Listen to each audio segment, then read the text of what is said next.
Das berühmte Höhlengleichnis Platons ist ein metaphorisches Sinnbild, das hier kurz erzählt und anschließend interpretiert und inhaltlich tiefenpsychologisch aufgeschlüsselt werden soll.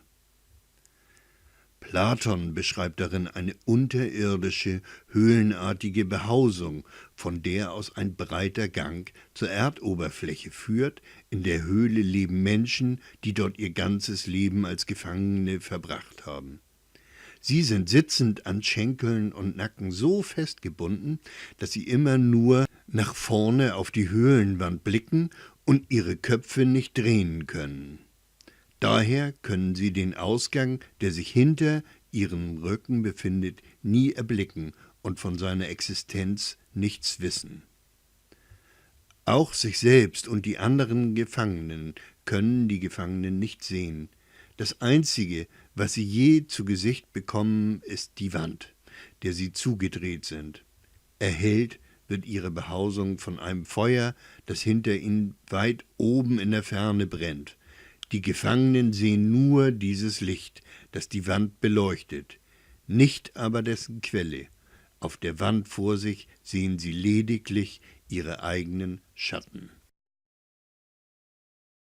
Zwischen dem Inneren des Gefängnisses und dem Feuer befindet sich eine kleine Mauer, die nicht so hoch ist, dass sie das Licht des Feuers abschirmt.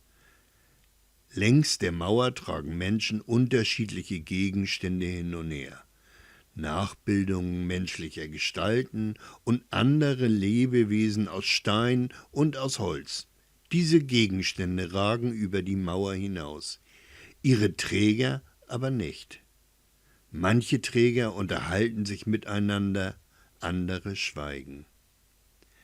Da die bewegten Gegenstände auf die Höhlenwand, der die Gefangenen zugewandt sind, Schatten werfen, können die Höhlenbewohner die bewegten Formen schattenhaft wahrnehmen. Von den Trägern ahnen sie aber nichts. Wenn jemand spricht, hallt das Echo von der Höhlenwand so zurück, als ob die Schatten sprächen. Daher meinen die Gefangenen, die Schatten könnten sprechen. Sie betrachten die Schatten als Lebewesen und deuten alles, was geschieht, als deren Handlung. Das, was sich auf der Wand abspielt, ist für sie die gesamte Wirklichkeit und schlechthin wahr. Sie entwickeln eine Wissenschaft von den Schatten und versuchen in deren Auftreten und Bewegung Gesetzmäßigkeiten festzustellen und daraus Prognosen abzuleiten. Lob und Ehre spenden sie dem, der die besten Voraussagen macht. Nun sollte man sich vorstellen, was geschähe, wenn einer der Gefangenen losgebunden und genötigt würde, aufzustehen, sich umzudrehen, zum Ausgang zu schauen und sich den Gegenständen selbst, deren Schatten er bisher beobachtet hat, zuzuwenden. Diese Person wäre schmerzhaft vom Licht geblendet und verwirrt.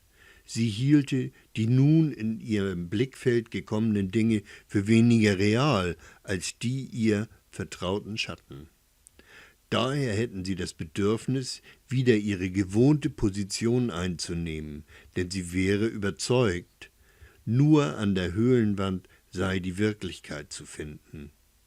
Gegenteiligen Belehrungen eines wohlgesinnten Befreiers würden sie keinen Glauben schenken. Wenn man den Befreiten nun mit Gewalt aus der Höhle schleppte und den unwegsamen und steilen Aufgang an die Oberfläche brächte, würde er sich dagegen sträuben und wäre noch verwirrter. Denn er wäre vom Glanz des Sonnenlichts geblendet und könnte daher zunächst gar nichts sehen. Langsam erst müsste er sich an den Anblick des Neuen gewöhnen, wobei erst Schatten, dann Spiegelbilder im Wasser und schließlich die Menschen und die Dinge selbst erkennen könnte. Nach oben blickend würde er sich erst mit dem Nachthimmel vertraut machen wollen, später mit dem Tageslicht und zuletzt würde er es wagen, die Sonne unmittelbar anzusehen und ihre Beschaffenheit wahrzunehmen.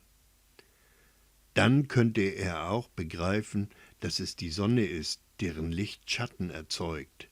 Nach deren Erlebnissen und Einsichten hätte er keinerlei Bedürfnisse mehr, in die Höhle zurückzukehren, sich mit der dortigen Schattenwelt zu befassen und dafür von den Gefangenen belobigt zu werden. Sollte er dennoch an einem alten Platz zurückkehren, so müsste er sich erst wieder langsam an die Finsternis der Höhle gewöhnen. Daher würde er einige Zeit bei der dort üblichen Begutachtung der Schatten schlecht abschneiden. Daraus würden die Höhlenbewohner folgern, er habe sich oben die Augen verdorben. Sie würden ihn auslachen und meinen, es könne sich offenbar nicht lohnen, die Höhle auch nur versuchsweise zu verlassen. Wenn jemand versuchte, sie zu befreien und nach oben zu führen, würden sie ihn umbringen, wenn sie könnten. Platons Gleichnis veranschaulicht hier einen Lebenszustand der Menschen, der sich im Wandel der Entwicklung befindet, um an das höhere, lichtvolle und eigentliche Selbst dank seiner Wesensart und damit verbundenen Erkenntnisfähigkeit zu gelangen.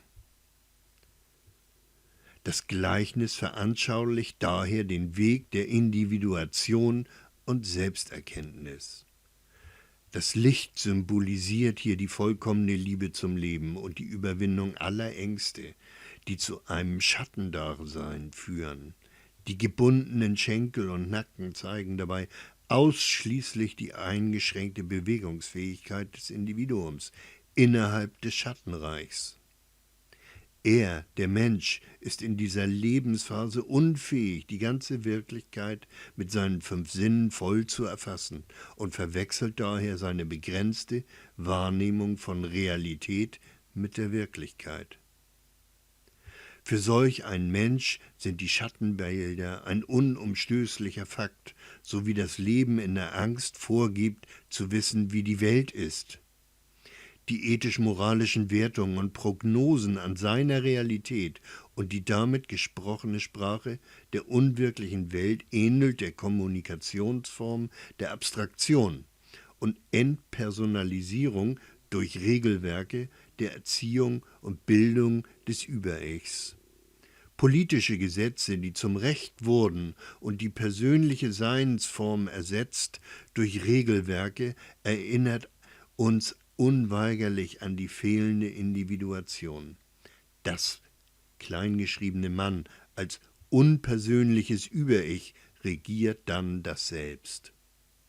Die Schatten sind nun schauspielende Wesen der Wirklichkeit, auf die man seine Wahrheit projizieren kann. Diese Projektionen ersetzen das Eigenleben bzw. bereichern den verbleibenden Rest des individuellen, unpersönlichen Lebens. Die moderne Form der Schattenbilder an der Wand ähnelt synonym dazu durchaus den heutigen visuellen Medien, die so manchen Aspekt des realen Lebens ersetzen. Die eigene Projektion gibt vor, zu wissen, wie die prominenten Schattenbilder sind, und doch ist deren Selbstdarstellung halt nicht die volle Wahrheit, sondern nur ein mediales Zerrbild eigener Bedürfnisse und Urteile. Ein Leben im Schatten ist also ein Leben in der Tristesse, der ungelösten Urängste, aber dennoch oder gerade deshalb im kollektiven sozialen Einklang von Lob und Tadel mit den anderen Gefangenen. Die materiellen Dinge dessen, was man sehen kann in der Höhle, beschränken damit den Horizont der Individuen. Erst mit der Umkehr zum Licht und der Auseinandersetzung mit dem allumfassenden wirklichen Leben beginnt die Wandlung im Einzelnen. Mit der Zerstörung der Illusion erlaubt sich gleichzeitig der zum Licht gewandte Mensch, die anderen seiner Spezies zu befreien, stößt aber nicht etwa zwingend auf Gegenliebe, sondern auf Verachtung aufgrund der psychologisch zwangsläufig andersartigen Charakterbildung. Der mögliche Befreier wird zum Störenfried der Schattenwelt. Die psychologische Abwehrreaktion der Lebewesen ist eine große Tragik, denn nur im Licht der Erkenntnis und seines eigentlichen Selbst können wir lieben und das Leben als wundervoll erfahren. In dem archaischen Zustand der nicht überwundenen inneren Schatten und den einhergehenden Verlust- und Bindungsängsten bleibt uns die Realität fremd, beziehungsweise wird diese wie in einem Film als Schauspieler erlebt. Der Mensch ist folglich abgespalten von seiner eigentlichen liebenswerten, gegenwartsgebundenen Natur und daher blind für alles Schöne der Welt. Beziehungsweise hält er die selbst geschaffene Kunstwelt für die eigentliche schöne Wahrheit, was uns dann auch wieder an die Ersatzwelt der Medien erinnert. Es ist also die Ersatzhandlung, die den Mensch aus der Vollkommenheit holt. Und so könnte die Illusion übertragen auf die Fußballvereine und Fankulturen und andere modernen Gladiatoren verstanden werden. So birgt der Weg ans Licht aus der Angst heraus zum Eigenleben zu finden diverse Gefahren, die im Höhlengleichnis mit der Blendung sehr schön dargestellt wird. Liebe und Licht macht nämlich ebenfalls blind. Allerdings vollkommen anders als die Blindheit der Illusionisten im Schattenreich. Der Liebende setzt diese erfahrbaren, gefühlten Lebensideale als essentiell und normal voraus und sieht in der Vermittlung der Lebensgefühle und seiner Selbstdarstellung die Pracht seiner Schöpfung, ist aber unfähig, die Kräfte der Ängste und daraus resultierenden Charaktere, narzisstischer Störungen, Abwehrcharaktere und machiavellistischer Normopathen wirklich zu verstehen. Trotz der eigenen Erfahrung mit diesem Zustand löst er sich völlig aus der Vergangenheit und gehört im Grunde genommen ab diesem Moment einfach einer anderen Spezies an, beziehungsweise ist dieser entrückt.